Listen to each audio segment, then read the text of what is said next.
does not boot up. There goes the Apple logo, then shut back off. The problem that caused that, usually the battery plug right there is not even plugged in.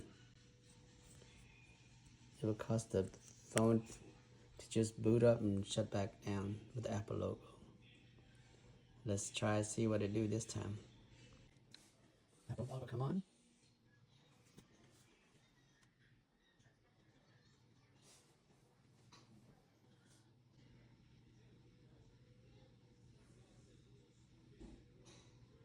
Yep, you see? It came back on. It boot up. All it was, the battery plug wasn't even plugged up.